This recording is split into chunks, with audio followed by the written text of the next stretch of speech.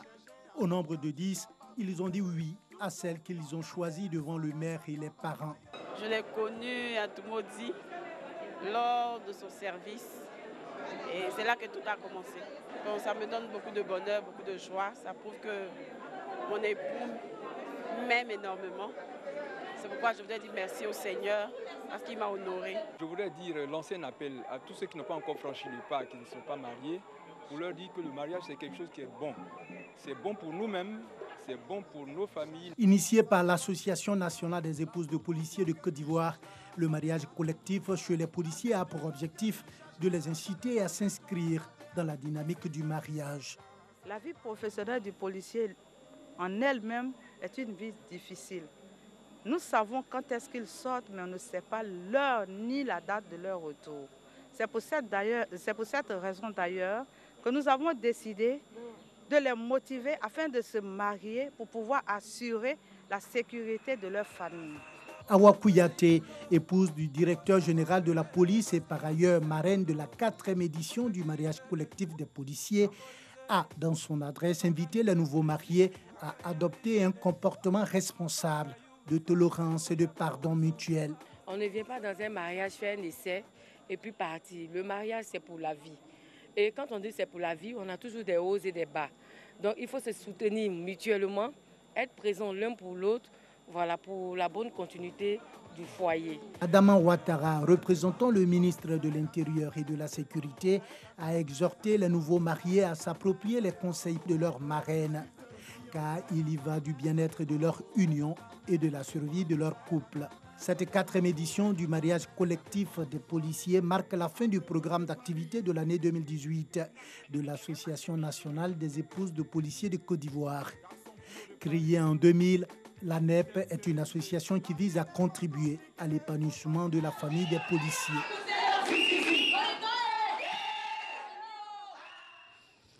Le 21e congrès de la Confédération africaine de handball aura lieu à Abidjan. Il a lieu maintenant même à Abidjan, aujourd'hui et demain. Le vice-président et le président de la Fédération internationale de handball ont échangé sur cet événement. Sur la table aussi, le 40e championnat d'Afrique des clubs champions. Le reportage de Salif Ouattara. Présent à Abidjan, dans le cadre du 40e championnat d'Afrique des clubs champions, le président de la Fédération internationale de handball, l'Égyptien Hassan Moustapha, a été reçu au palais présidentiel par le vice-président de la République de Côte d'Ivoire, Daniel Kablan-Duncan, qui avait à ses côtés le ministre des Sports, Dao Paulin-Claude. Il s'agissait pour le président de la Fédération internationale de handball, Dr Hassan Moustapha, d'informer le vice-président Daniel Kablan-Duncan de la tenue à Abidjan du 21e congrès de la Confédération africaine de handball les 27 et 28 octobre 2018. Dr Hassan Moustapha a également salué les autorités ivoiriennes, à leur tête le chef de l'État Alassane Ouattara, pour s'être fortement impliqué dans la réussite du championnat d'Afrique des clubs champions qui a démarré le 19 octobre et qui prendra fin ce dimanche 28 octobre au Palais des Sports de Treichville. C'est un honneur et un plaisir d'être ici en Côte d'Ivoire. Ce n'est pas la première fois que je suis en visite ici. J'ai déjà été à Abidjan et aujourd'hui j'ai eu l'honneur de visiter le vice-président. Bien auparavant, j'étais en séance de travail avec le président de la Confédération africaine de handball. Ça a été une séance de travail d'environ 2 semaines. Et ce serait pour moi l'opportunité aujourd'hui de continuer à contribuer au développement du handball. Dr Hassan Moustapha était accompagné de plusieurs figures importantes du handball africain et du ministre d'État, ministre capverdien des Sports, les Boucher Frères de Andrade Fernando Elicho. Dr Hassan Moustapha est président de la Fédération internationale de handball depuis 2000. Il est l'une des légendes du handball égyptien. Les Gabonais ont voté pour le second tour des élections législatives dans 59 des 143 circonscriptions du pays. La majorité des sièges ayant été remportés par le parti au pouvoir dès le premier tour début octobre. Ces législatives avaient été reportées à maintes reprises. Au Cameroun, une cinquantaine de militants du parti de l'opposant Maurice Kamto qui contestent les résultats officiels de la présidentielle camerounaise du 7 octobre dernier ont été arrêtés aujourd'hui à Douala lors d'une marche non autorisée. Kamto est arrivé deuxième à la présidentielle avec plus de 14% des suffrages derrière Paul Biya réélu pour un 7e mandat avec plus de 71% des voix. L'opposant ne reconnaît pas les résultats officiels et revendique la victoire. Pour finir, sachez que l'Arabie Saoudite a rejeté aujourd'hui la demande d'Ankara d'extrader 18 Saoudiens accusés d'avoir assassiné le journaliste Jamal Khashoggi.